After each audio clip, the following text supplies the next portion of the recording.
நான் தான் உங்கள் வினு. இப்போ நாங்கள் எங்கே போகிறோன்னா திருச்செந்தூர் போகிறோம் சரிங்களா. இப்போ வந்து நாங்கள் கிளம்பிட்டு இருக்கேன். இதுதான் என்னோட கெட் ரெடி. பூ வந்து இப்போ வாங்கிட்டு வந்து வச்சுக்குவோம் சிம்பிளாக. இப்போ நைட்டு பஸ்ஸில் வந்து தான் போகிறோம். ட்ரெயின் வந்து கிடைக்கல, ஏன்னா ட்ரெயின் வந்து ஈரோட்லேயே இல்லை திருச்செந்தூருக்கு. திருநெல்வேலி போய் தான் ட்ரெயின் இருக்கணும், இல்லைன்னா மதுரை போய் தான் ட்ரெயின் இருக்கும். அதனால் வந்து நாங்கள் பஸ் மட்டும்தான் இப்போதைக்கு புக் பண்ணியிருக்கோம். பார்க்கலாம், அங்கே போய் நான் வீடியோ ஒவ்வொன்றா ஷார்ட் வீடியோ எடுத்து போடுறேன்.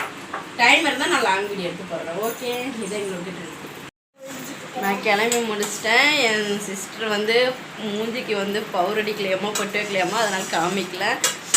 மை சன் டாட்டர், பொண்ணு டாக்டர் இல்லை doctor, DAUGHDER. Okay, my sister ஓவராக சீன் போட்டுருக்கேன். இவர் தான் கருதி சிஸ்டர். மை அம்மா சாப்பிட்ருக்காங்க. ஹாய் சொல்லுங்க. ஹாய் சொல்லுங்க. ஓகே ஓகே, நாங்கள் போயிட்டு பஸ்ஸில் ஏறிட்டு அதுக்கப்புறம் நாங்கள் வீடியோ போடுறோம். இந்த வீடியோ பிடிச்சிருந்ததுன்னா லைக் பண்ணுங்கள், கமெண்ட் பண்ணுங்கள், சப்ஸ்கிரைப் பண்ணிக்கோங்க. பாய்.